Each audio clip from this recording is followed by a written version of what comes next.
Cannabis Health Radio. I'm Ian Jessup. And I'm Corey Elland. As many listeners are aware, Corey and I have been doing this for about 3.5 months now. And the future of Cannabis Health Radio rests with you, the listener. If we can get enough listeners making donations, then we can survive. If not, then Corey and I will reluctantly be forced to shut down this podcast. As mentioned several weeks ago, we've made a substantial financial investment in equipment, website, our time, and we've only gotten a sparse return. Corey and I do this because we love bringing these inspirational stories to you. Stories of people who have successfully used cannabis to clear a fatal disease or used it to help them with pain of an ailment they have. With governments around the world slowly legalizing medical marijuana, more and more people are looking at this plant to help them. And if you would like to help us bring their stories to you, then help us out. You can make a donation by going to our website, cannabishealthradio.com. Go there today, make a donation, help us out, help us continue bringing these stories to you. Our guest today is a bit of an expert on cannabis. He used it for his arthritis, prostate cancer, and in dealing with pain from a crushed vertebra in his neck. He is also the author of a book on growing cannabis titled Medical Growing, A Garden of Peace. Joining us from Vancouver, Canada, is Daniel Boughen. Daniel, good of you to do this. Thank you very much. Thank you. Daniel, take us back to the 1990s and tell us how you became so interested in cannabis. My mom passed away around 1998. She had been afflicted by several different types of cancer, but my parents had been treating her with herbals. And now I've been using cannabis recreationally since I was 14, and I saw that the herbals really helped my mom. And I'd begun to hear that cannabis could cure cancer, so I began to look into it. And after my mom passed away, around 2002, I started a website where I would gather people together to teach and learn about cannabis growing, with the idea of writing a book. I want to kind of break this interview down into several segments. I want to talk about your arthritis, your prostate cancer, your crushed vertebra, and then we'll get into your book. Tell us about your use of cannabis for your arthritis. I have arthritis in my hands and throughout my body, and I've had since I was about 20. It's in my family. Although I was aware that there were medications out there that were good for arthritis, I never felt the need to use them because I had been using cannabis and, without knowing it, had helped my symptoms. Anytime I used cannabis, any of the aching in my hands, which is where it usually is, would go away. And most often I wasn't really that badly afflicted by it because of my constant use of cannabis. Mm-hmm. So in a way, I was treating it without knowing it and recognized it only in retrospect. Okay. Now, you suffered from prostate. Yeah, it Absolutely. does. Yeah, you suffered from prostate cancer as well, did you not? Yes, in 2010, I was diagnosed with prostate cancer. Was a reading of 7.0 PSA, which wasn't really that high, but it showed up in my blood test, and the doctor wanted me to get into an oncologist who recommended that I have the radioactive seed implants. That's Right. And I had done enough reading about nuclear medicine or anything nuclear, because I'm just kind of a science geek anyways, to know that, in my opinion, anything radioactive is toxic to living tissue, period. That's kind of what I know about it, right? Right. It's an overlying logic that I found it inescapable, and so there was no way that I was going to go for it. I'd been learning about cannabis since 1998. So by that time, I realized that I could simply take some of the cannabis that I'd grown, make it into oil, and treat myself. And so that's what I did.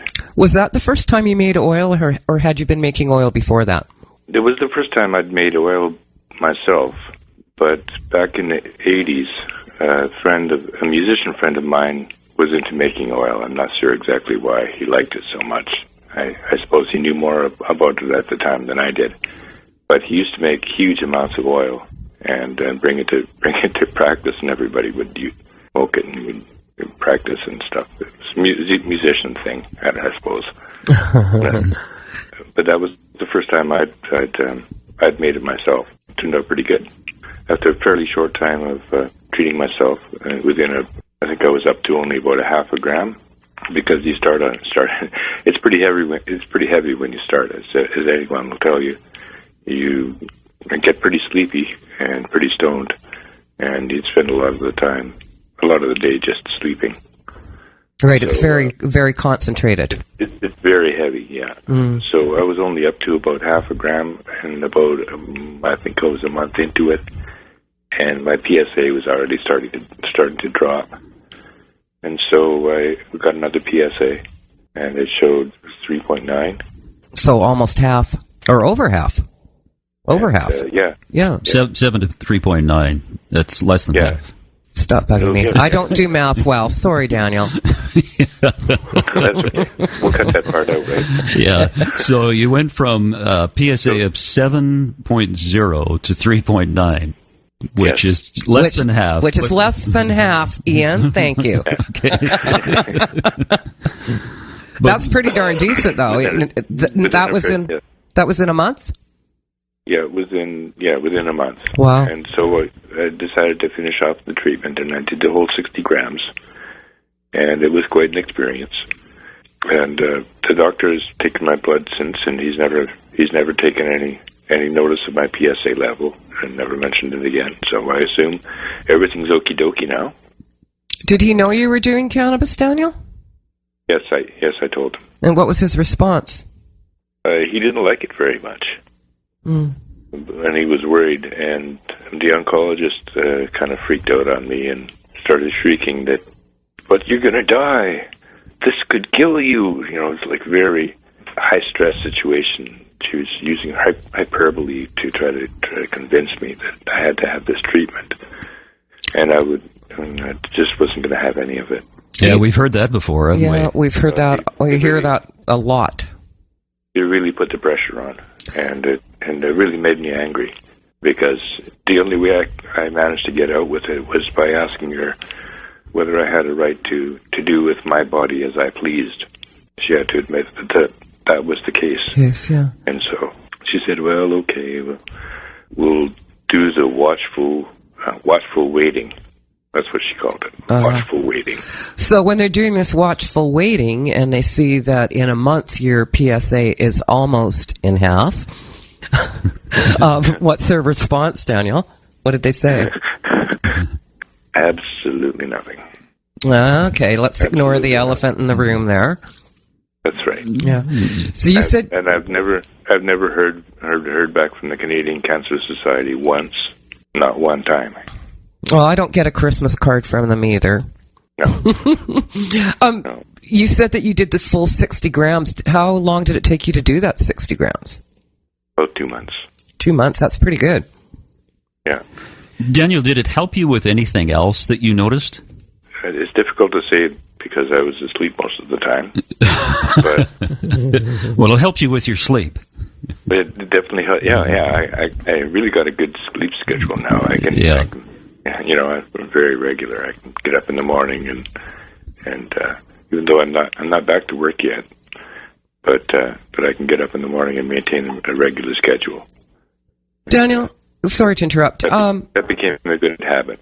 When you were doing the oil for your cancer, were you doing it all orally, or did you do suppositories as well? I was taking it orally. I would put it in a gel cap and swallow it down 3 times a day? I think I was doing it 2 times a day because I'd take it after the morning so I could get things done in the morning. Oh, I see. And then I'd take about, that's right, I was taking 0.4 in the morning and 0.6 in the evening before bed. And was it all one strain? Yeah, it was all one strain. Daniel, was it difficult for you to get the product in order to make cannabis oil? No, because I'd been growing myself for years. So I had a fairly good collection of shake and I had some buds that had recently grown, and so I used what I had on hand. Do you remember or know what the strain was that you used? It was a hybrid. It would have been lemon pledge, and OG, and it worked. Whatever it was, it worked. Yeah. Yeah. It was a combination of a few things. I think right. A few different strains that I'd been trying and experimenting with, finding out what I liked to smoke and what worked for me and what I couldn't smoke, and I found that there was some sativa varieties that were too strong for me, and I just couldn't smoke them. They were just too outrageous. I like that term, too outrageous. Yeah. Daniel, did you... Got me high. Yeah. Besides doing oil, did you do anything else? Did you do, like supplements at all, or juice, or dietary changes, or anything like that? Yeah, I did. I dropped my portion of meat to a smaller level, and I upped my green vegetables, make sure I got lots of broccoli and anything with magnesium in it, and lots of green vegetables, salads, right? Less potatoes and starches, and less proteins and more green salads and green vegetables. Interesting. We hear that from sorry, Daniel. We hear that from a number of people, don't we, Corey, who yes. have cancer, and all of a sudden, eating healthfully just seems to click in because it does. I think that using the cannabis makes you realize that, and I've heard this. I can't recall who said it, but for every illness, there's a plant and medicine in nature as a cure, right? Yeah, that's right. I very strongly believe that, because I've seen it happen. We can let food be our medicine, then we won't need those poison medicines to cause complications and problems.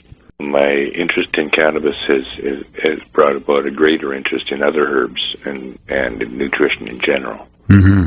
Daniel, with your prostate cancer and your clearing of your prostate cancer, do you talk to any other guys about who have prostate cancer and about the use of cannabis oil? I have. I still get people contacting me to get information on cannabis, and historically through my website, through my online contacts on Facebook and whatnot. Mm-hmm. So I get quite a bit of inquiries, and I'm always, that's definitely one of the things that I do recommend. Any type of cancer that you can have, there's got to be a strain that's appropriate to that. I think prostate cancer being kind of a low-level weakling type cancer, that it doesn't take very much to knock it out, as opposed to a brain cancer or a breast cancer or Yeah, prostate cancer is a very slow-growing cancer. They say that most men, if they live over the age of 80, will have some form of prostate cancer. Right. But they won't die of the prostate cancer. They'll die of something else. It's almost endemic to living. Yeah, that's right. One of those things. We're all going to get it probably. Daniel, tell us the story about how you ended up with a crushed vertebra in your neck. It sounds painful as hell. It was very painful.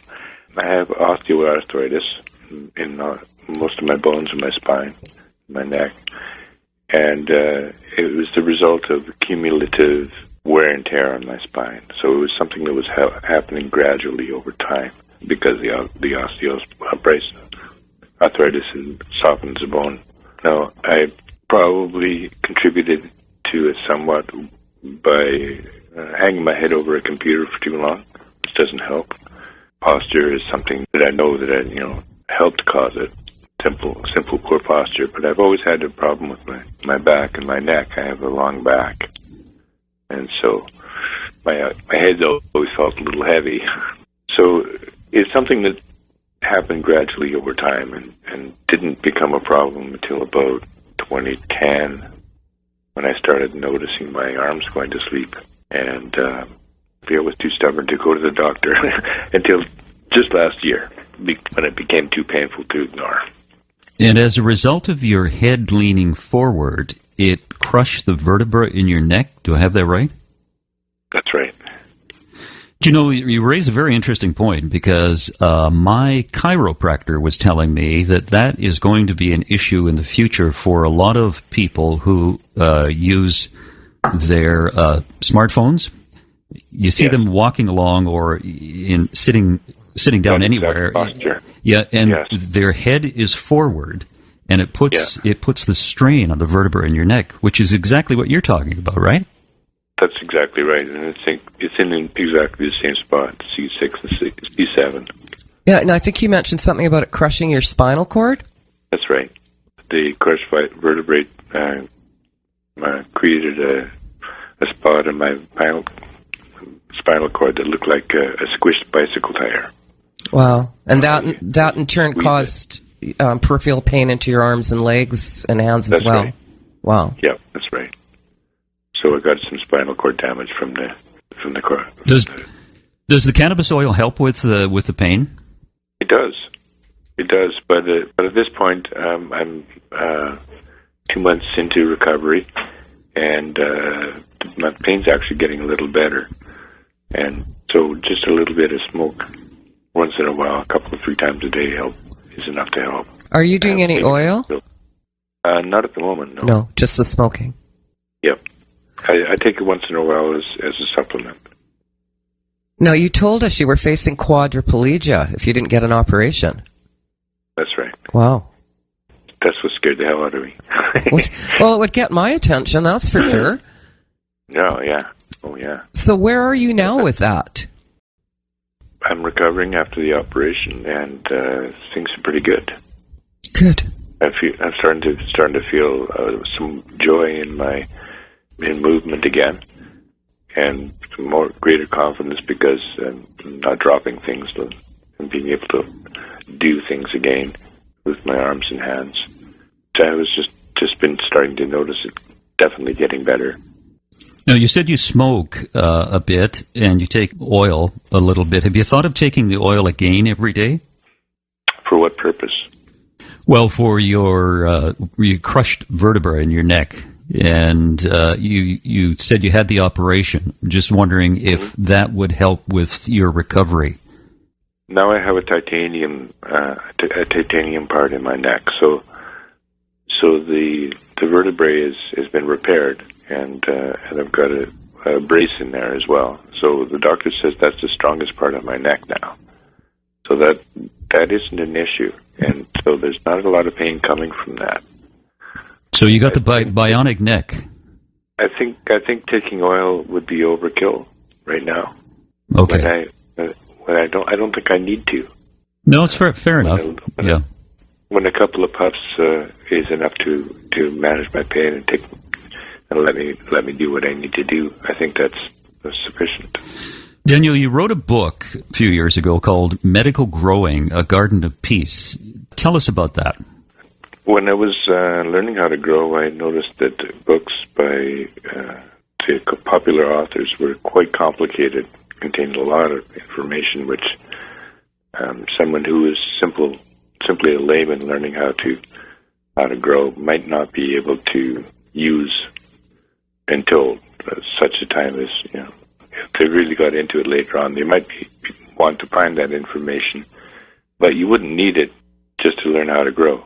So the concept of my book was to make the process a linear one and make it as easy to get from A to Z and as efficient a way as possible. So I started with an explanation of what sort of went on. Then I got into, I took it from seed to flower, and I put it in a linear fashion so that it reads like an instruction manual. Oh, that's neat. Anyone who wants to get started, to start at the beginning, plant the seeds, and follow right along. So you've simplified the whole thing. Yes. Because there's a lot of people, particularly the people that I speak with, many of them are older and find the idea of trying to grow rather daunting. Yes. When it doesn't have to be. It doesn't have to be. That's right, and that's the whole message of the book, is that it's not hard to do. It isn't difficult. If you've ever grown tomatoes, then it's possible for you to do this. You can do it inside. You can do it outside, in a greenhouse, in the yard. The plant is so powerful that it grows itself, essentially. You don't really need to fuss with it as much as people often do. Yeah, I've tried to grow tomatoes. Man, I have not had much success. No way. Need lots of time. Maybe I'll try growing some cannabis plants to see if I have better success. I think they might be easier to grow than tomatoes, actually, because, you have to harvest the tomatoes, right? Yeah. Yeah, that's right. Now, Daniel, since you first started looking into cannabis over the last 20 years, there has been an enormous change in public attitude. Is public attitude ahead of public sentiment ahead of the political sentiment in both Canada and the United States, and I guess elsewhere around the world? I would have to say that the public is ahead of the administration on this one, in just about any case in any country, unless it's Portugal or Spain. Yeah, where they've had great success, and where opioid overdoses is a manageable thing because they use education and care and love instead of what we call it, punitive action. Yeah, in Portugal, it's been over a decade of they just legalized all drug use, and their drug deaths as a result have decreased. And that's right. They don't treat it as a crime; they treat it as a public health issue, which is something that I think other countries should have been looking at and should be looking at in a very serious way, because I don't think anyone really wants to be a heroin addict or wants to be a crack cocaine addict. It is a public health issue. They certainly don't. Yeah, and it could be. They don't. Yeah, it could be a mental health issue which they're experiencing, and the reason they take drugs, and the reason people drink a lot, and the reason people go shopping a lot is because there is an issue within them that is alleviated somewhat by doing that particular drug, alcohol, or whatever it is that they have. Absolutely. It's a textbook psychology. Where one is in pain, one wants to be out of pain. Yeah. And often substance abuse is an escape. Absolutely. Daniel, is there anything you want to say in conclusion to folks around the world who may be listening about maybe about prostate cancer or your arthritis or pain generally? Well, I think I just wanted to get back to the fentanyl and the Portugal thing, where governments can make a big difference by legalizing cannabis to alleviate the opioid crisis. And I find it a little frustrating that the government is trying to spend money to solve the fentanyl crisis when the solution is right in front of them. That to legalize cannabis can help drop that opioid overdose level by as much as 25% across Canada. That's a lot of people, and that's a lot of lives being saved. And it's can't be called anything but harm reduction. If they're looking for harm reduction, I think cannabis is definitely the answer. No, you're absolutely right. I agree with you. Daniel, good of you to do this. Appreciate your time. Thank you very much. It's been a pleasure. Thanks, Daniel. Thank you very much for calling. Now, here's a question for listeners. Do you have a story about the medical use of cannabis? There are thousands and thousands of people around the world, probably millions of people, who use cannabis for medical purposes. Those are the people we want to hear from. There are podcasts that talk about the recreational use of cannabis, and that's fine. We have no disagreement with that. There are podcasts that talk about the business side of cannabis. We have no disagreement with that. But we don't talk about those two issues because there are just so many podcasts and so much information about that. there is a desire, we find anyway, that people want to know more about the medical use of cannabis, and we want to hear your stories. So if you have a story to tell, send us some information at info@cannabishealthradio.com. Tell us about your use of cannabis for medical purposes, and give us a bit of background, and we'll contact you and we'll set up an interview so you can tell your story. The email address is info@cannabishealthradio.com. That's it for another program, wherever you are in the world. Thanks very much for listening. You've been listening to the Cannabis Health Radio podcast. Visit our website, cannabishealthradio.com, and follow us on Facebook and Twitter.